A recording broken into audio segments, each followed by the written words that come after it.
कहते हैं हर पसंद के साथ एक रास्ता छूट जाता है। नमस्कार। आज हम भारतीय अर्थव्यवस्था के एक ऐसे ही महत्वपूर्ण एक अहम चौराहे पर खड़े होकर एक पुरानी लेकिन आज भी उतनी ही प्रासंगिक बहस पर एक गहन चर्चा करेंगे। ये बहस है नियोजन यानी प्लानिंग की अवधारणा पर और भारत के विकास के रास्ते पर इसके असर की। ये चर्चा आधारित है द प्रिंट में छपे एक अहम लेख के विश्लेषण पर।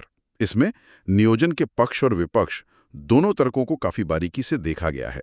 हमारा उद्देश्य है कि इन थोड़े मुश्किल आर्थिक विचारों को आसान बनाया जाए और ये समझा जाए कि ये भारत की जो विकास यात्रा रही है और गरीबी हटाने की जो हमारी लगातार चुनौती है, उससे ये कैसे जुड़े हैं।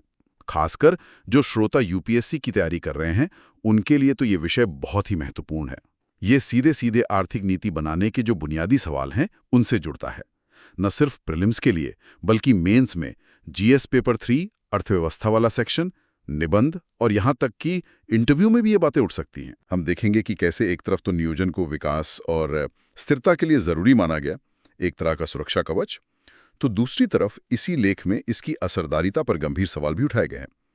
तो चलिए इस बौद्धिक बहस की परतों को एक एक करके खोलते हैं। तो शुरुआत करते हैं प्रोफेसर जे.के. गैल्ब्रेथ के विचारों से। इनका जिक्र इस लेख में काफी प्रमुखता से है। प्रोफेसर गैल्ब्रेथ, जो भारत के शुरुआती नियोजन के सालों में एक जाने माने अंतर्राष्ट्रीय समर्थक और सलाहकार भी थे, उनको एक बड़ा तर्क था। बेसिकली उनका मानना था कि भारत जैसी अविकसित अर्थव्यवस्थाओं में जहां गरीबी बहुत ज्यादा फैली हुई है, वहां उचित नियोजन से तानाशाही आने का खतरा उतना नहीं है जितना कि नियोजन की कमी से है। मतलब अगर योजना नहीं बनाई तो गरीबी से जो असंतोष पैदा होगा वो ज्यादा खतरनाक हो सकता है। दिलचस्प बात यह है कि उन्होंने नियोजन से तानाशाही आने के डर का एक तरह से मजाक भी उड़ाया। हाँ। उन्होंने कहा कि लोग अक्सर जिस चीज को नापसंद करते हैं या जिसकी निंदा करना चाहते हैं, उसे सीधे सीधे तानाशाही से जोड़ देते हैं। उदाहरण भी दिए उन्होंने कि कैसे पश्चिम में भी कभी सार्वजनिक स्वामित्व पर, कभी कृषि मूल्य समर्थन पर, ट्रेड यूनियनों पर, यहाँ तक कि बड़े कॉरपोरेशंस पर भी तानाशाही या समाजवाद लाने के आरोप लगे। पर यह सब गलत साबित हुए। बिल्कुल। उनके हिसाब से असली सुरक्षा तो इस बात में है कि लोकतंत्र की जो भावना है वो लोगों में और संस्थाओं में कितनी गहराई तक बैठी हुई है। हाँ, और ये सिर्फ एक अकादमिक थ्योरी वाली बात नहीं थी। उस समय की जो दुनिया की हालत थी उसे भी देखना होगा।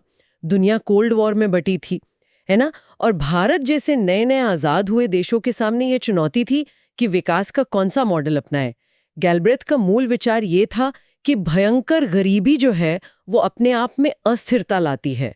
अगर प्लानिंग के जरिए इसे ठीक से संभाला नहीं गया तो लोग साम्यवाद जैसे विकल्पों की तरफ जा सकते हैं। और उस वक्त कई देशों को लग रहा था कि शायद वही तेज विकास का रास्ता है। इसलिए संसाधनों का उचित नियोजन करना इस कथित खतरे को टालने का एक प्रैक्टिकल तरीका माना गया। गरीबी हटाना सबसे बड़ी प्राथमिकता बन गई क्योंकि माना गया कि देश की सामाजिक और राजनीतिक स्थिरता इसी पर टिकी है। हालांकि ये भी सच है, जैसा स्रोत लेख इशारा करता है, कि शायद कभी-कभी इस डर को जरूरत से ज्यादा भी दिखाया गया। लेकिन सवाल ये उठता है कि क्या वाकई गरीबी हटाने का लक्ष्य उस खास तरह के केंद्रीकृत नियोजन से सबसे तेजी से हासिल हो सकता था जैसा भारत ने अपनाया? यहीं पर द प्रिंट का ये लेख एक बुनियादी और काफी चुनौतीपूर्ण सवाल खड़ा करता है। क्या प्रोफेसर गैल्ब्रेथ जैसे नियोजन के जो समर्थक थे वो जमीनी हकीकत को पूरी तरह समझ पाए थे? लेख का जो सेंट्रल पॉइंट है वो ये है, हमारे पास संसाधन सीमित है, उनसे से ज्यादा उत्पादन यानी आउटपुट कैसे मिले? ये कोई रॉकेट साइंस नहीं है। सीधी सी बात है, उत्पादन जितनी तेजी से बढ़ेगा गरीबी उतनी ही जल्दी कम होगी, रोजगार बढ़ेंगे, लोगों का जीवन स्तर सुधरेगा। इस बात को समझने के लिए लेख हमें उस समय की भारतीय अर्थव्यवस्था की बनावट याद दिलाता है। देश का जो राष्ट्रीय उत्पाद था उसका लगभग आधा हिस्सा 50% कृषि से आता था और देश की 70% आबादी इसी पर निर्भर थी। सोचिए जरा, 6 करोड़ 70 लाख स्वतंत्र किसान परिवार, और उनकी औसत जोत सिर्फ 5.5 एकड़ थी। ये एक बहुत ही विशाल और पूरी तरह से विकेंद्रीकृत फैला हुआ क्षेत्र था। औद्योगिक क्षेत्र में भी अगर देखें तो कुल उत्पादन का एक बड़ा हिस्सा, करीब 38%, वो अकेले सूती वस्त्रों से आ रहा था। इसके पीछे 478 बड़ी मिलें थीं और साथ ही 80-90 हज़ार छोटे पावरलूम और लगभग 20 लाख हथकरघे ये भी फैले हुए थे। हाँ बिल्कुल। बाकी क्षेत्रों में भी लाखों स्वतंत्र छोटी छोटी उत्पादन इकाइयां पूरे देश में फैली हुई थीं। तो ये तस्वीर किसी एक जगह से कंट्रोल करने के लिए बहुत ही जटिल थी। बिल्कुल, और इसी जटिल मतलब फैली हुई संरचना से लेख के विश्लेषण के हिसाब से दो साफ नीतिगत जरूरतें उभरती हैं। अगर लक्ष्य वाकई उत्पादन को तेजी से बढ़ाना था, पहली जरूरत कृषि, कपड़ा और दूसरी जो बुनियादी उपभोक्ता वस्तुएं हैं, जो न सिर्फ उत्पादन का बड़ा हिस्सा थीं बल्कि करोड़ों लोगों की रोज की जरूरतें भी पूरी करती थीं, उनको उत्पादक संसाधन जैसे कि पूंजी है, कच्चा माल है, बिजली है, इन पर पहला हक मिलना चाहिए था। तर्क सीधा सा है कि जहां ज्यादा लोग लगे हैं और जहां जरूरत सबसे ज्यादा है, वहां अगर निवेश करेंगे तो उसका असर भी सबसे ज्यादा और जल्दी दिखेगा। और दूसरी जरूरत जो पहली से ही जुड़ी है कि इतने बड़े और बिखरे हुए आर्थिक माहौल में केंद्रीकृत नियोजन यानी कि संसाधनों को कैसे बांटना है, इस पर पूरी तरह से सरकार का नियंत्रण ये व्यावहारिक ही नहीं था। लेख तो साफ कहता है कि ये सिर्फ अराजकता पैदा कर सकता था और वो फाइलों पे ये आसान लगता हो। करोड़ों किसानों, बुनकरों, छोटे दुकानदारों के लिए दिल्ली में बैठकर योजना बनाना और उसे लागू करना, ये लगभग नामुमकिन काम था। और यहीं पर लेख का सबसे बड़ा आरोप आता है। उसका तर्क है कि नियोजन के नाम पर जो नीतियां अपनाई गईं, उन्होंने इन दोनों ही बुनियादी जरूरतों का उल्लंघन किया। मिसाल के तौर पर तीसरी पंचवर्षीय योजना को देखें, कुल जो निवेश के संसाधन थे उनका लगभग 65% पब्लिक सेक्टर यानी सरकारी क्षेत्र के लिए रख दिया गया। दूसरी योजना में ये 57% था। ये एक बहुत बड़ा हिस्सा था। अब सवाल ये है कि ये भारी भरकम सरकारी संसाधन गए कहाँ? लेख बताता है कि इनका बड़ा हिस्सा वो गया भारी उद्योगों में, हैवी इंडस्ट्रीज में, विशाल नदी घाटी परियोजनाओं में, जिनका रिटर्न बहुत धीमा और अनिश्चित था, और महंगे सामाजिक ऊपरी खर्चों मतलब सोशल ओवरहेड्स में। हाँ, सोशल ओवरहेड्स। सोशल ओवरहेड्स मतलब ऐसी बड़ी बड़ी इंफ्रास्ट्रक्चर परियोजनाएं जिन पर सीधा मुनाफा शायद तुरंत ना दिखे, लेकिन उन्हें भविष्य के विकास के लिए जरूरी माना जाता है। और जो थोड़े बहुत संसाधन प्राइवेट सेक्टर के लिए बचे भी, उनका भी एक बड़ा हिस्सा तमाम तरह के नियंत्रणों के जरिए, जैसे कैपिटल इशू पर कंट्रोल, मतलब कौन सी कंपनी कितना पैसा बाजार से उठा सकती है, इस पर सरकारी कंट्रोल था। आयात लाइसेंसिंग यानी बाहर से क्या मंगाना है, इसके लिए परमिट राज, कच्चे माल के परमिट, कोटा, रियायतें, इन सब के जरिए भारी और मध्यवर्ती उद्योगों यानी इंटरमीडिएट गुड्स इंडस्ट्रीज की तरफ मोड़ दिया गया। हाँ, इंटरमीडिएट गुड्स जो फाइनल कंज्यूमर गुड्स नहीं बनाते हैं। हाँ, जो दूसरे उद्योगों के लिए कच्चा माल या पुर्जे बनाते हैं। तो इसका नतीजा क्या हुआ?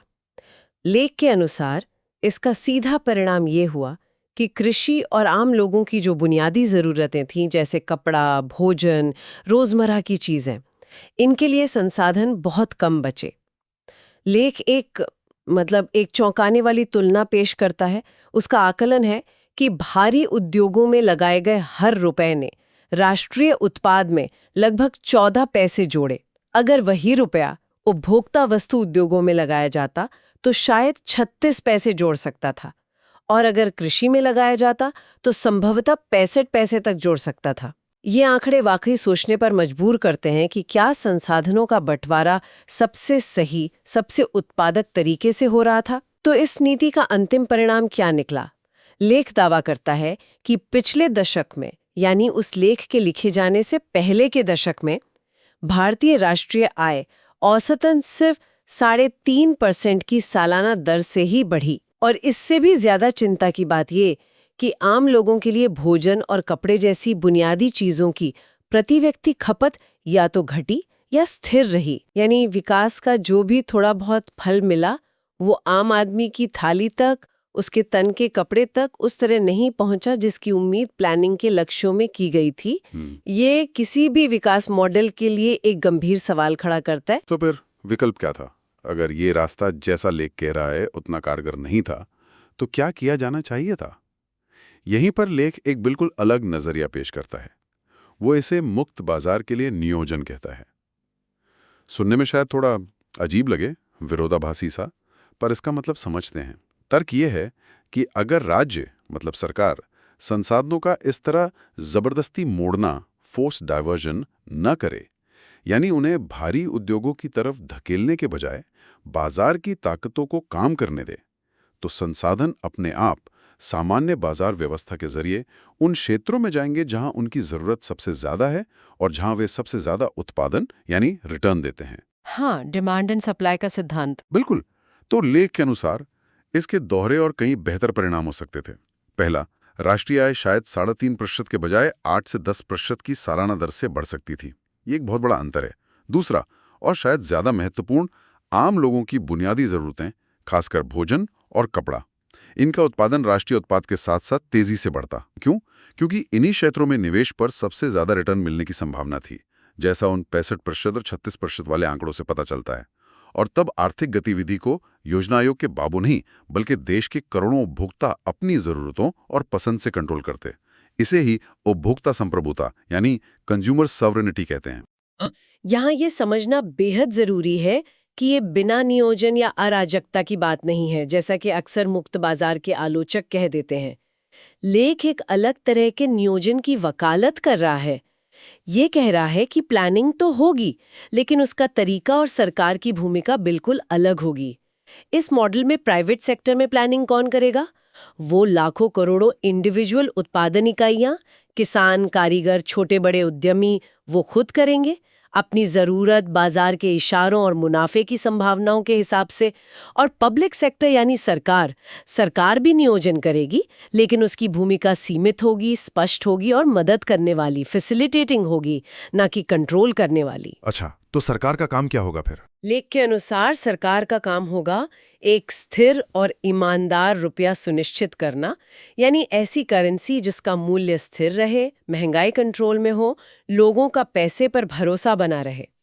कानून का राज बनाए रखना ताकि व्यापार और निवेश सुरक्षित महसूस करे, बुनियादी ट्रांसपोर्ट और कम्युनिकेशन सुविधाएं देना, वजन और माप का मानकीकरण करना ताकि व्यापार में धोखाधड़ी ना हो, और शिक्षा और सार्वजनिक स्वास्थ्य जैसी जरूरी सेवाएं देना।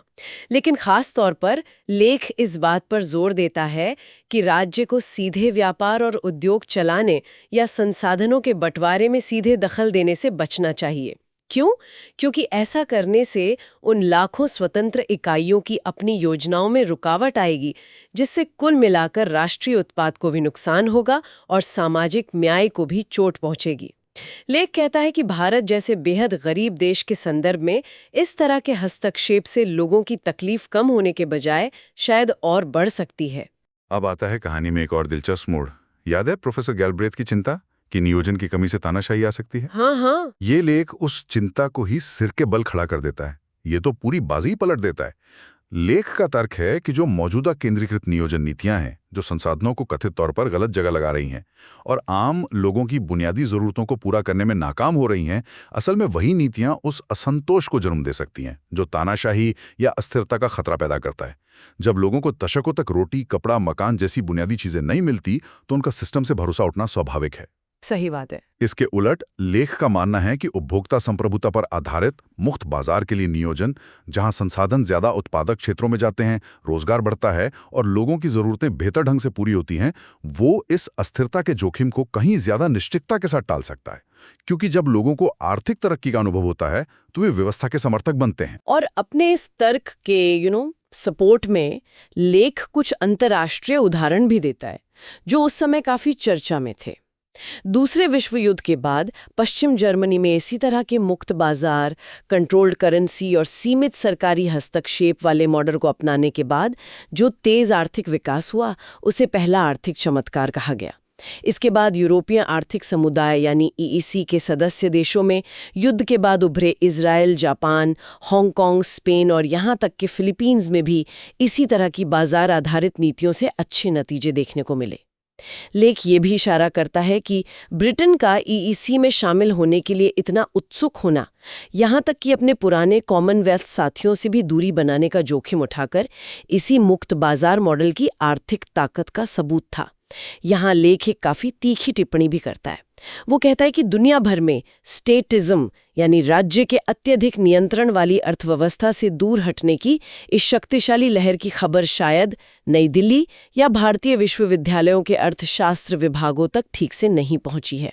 वहाँ के अर्थशास्त्री अभी भी पुराने डिरिजिस्ट यानी राज्य निर्देशित आर्थिक विकास के सिद्धांतों को ही परमाणु युग का अचूक नुस्खा मानकर चल रहे हैं। इस विश्लेषण के मुताबिक गैल्ब्रेथ जैसे सम्मानित विचारक भी शायद अनजाने में ही भारत को मुक्त बाजार नियोजन की जो अपार क्षमता थी उसका लाभ उठाने से रोकने में एक बाधा बन गए।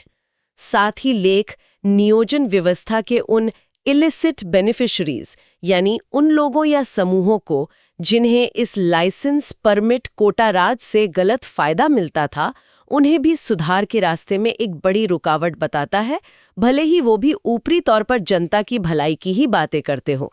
बेशक ये लेख का अपना विश्लेषण है और हर सिस्टम के अपने समर्थक और आलोचक होते हैं। तो आज की इस गहन चर्चा से हमने क्या समझा? हमने भारतीय नियोजन पर दो बिल्कुल विपरीत नजरियों की पड़ताल की, जैसा कि द प्रिंट के उस लेख में पेश किया गया था। एक और प्रोफेसर गैलब्रेथ जैसे प्रभावशाली विचारक थे, जिनका मानना था कि भारत जैसे विशाल और गरीब देश के लिए स्थिरता बनाए रखने और साम्यवाद जैसी विचारधाराओं के आकर्षण से बचने के लिए उचित केंद्रीकृत नियोजन एक जरूरी सुरक्षा कवच है और ये तानाशाही के खतरे को कम करता है। दूसरी ओर हमने लेख के जरिए एक तीखा आलोचनात्मक नजरिया देखा।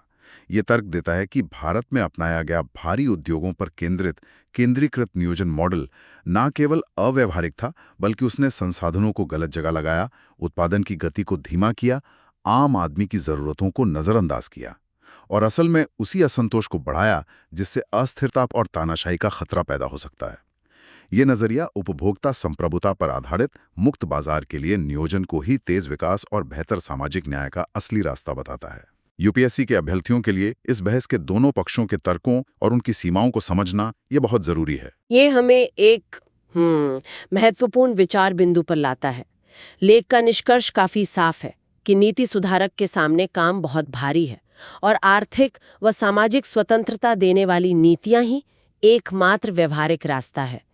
लेख के अंत में दी गई एक पुरानी प्रार्थना भी हमें सोचने पर मजबूर करती है। हे भगवान, मुझे मेरे दोस्तों से बचाओ, अपने दुश्मनों से मैं अपनी रक्षा खुद कर सकता हूँ। ये शायद विशेषज्ञ सलाह की जटिलताओं पर एक टिप्पणी है, चाहे वो कितनी भी नेक नियति से क्यों न दी गई हो, और नीतिगत विकल्पों में छुपे संभावित पूर्वाग्रहों पर सोचने का निमंत्रण भी। हर आर्थिक मॉडल के अपने फायदे और नुकसान होते हैं, और किस देश, किस समय और किन हालात में कौन सा मॉडल बेहतर काम करेगा, इसका कोई एक सीधा जवाब नहीं होता। ये बहस आज भी उतनी ही प्रासंगिक है जब हम भारत के भविष्य के विकास मॉडल पर विचार करते हैं। किसी भी आर्थिक नीति को आंख बंद करके मान लेने के बजाय उसके पीछे की मान्यताओं और संभावित नतीजों पर सवाल करना हमेशा जरूरी है। हमें उम्मीद है कि भारतीय नियोजन पर यह गहन चर्चा आपको जानकारीपूर्ण और विचार करने वाली लगी होगी। ये विषय, जैसा हमने कहा, यूपीएससी की तैयारी के अलग अलग चरणों के लिए महत्वपूर्ण है और साथ ही उन सभी के लिए जो भारत की आर्थिक यात्रा को समझने में दिलचस्पी रखते हैं। यदि आपके मन में इस विषय से जुड़े कोई सवाल हैं या आप अपने विचार साझा करना चाहते हैं तो नीचे टिप्पणी सेक्शन में हमें जरूर बताएं। यदि आपको ये चर्चा उपयोगी लगी तो कृपया इसे लाइक करें और आगे भी ऐसे समसामयिक और महत्वपूर्ण विषयों पर गहन विश्लेषण के लिए हमारे चैनल को सब्सक्राइब करना ना भूलें। सुनने के लिए धन्यवाद।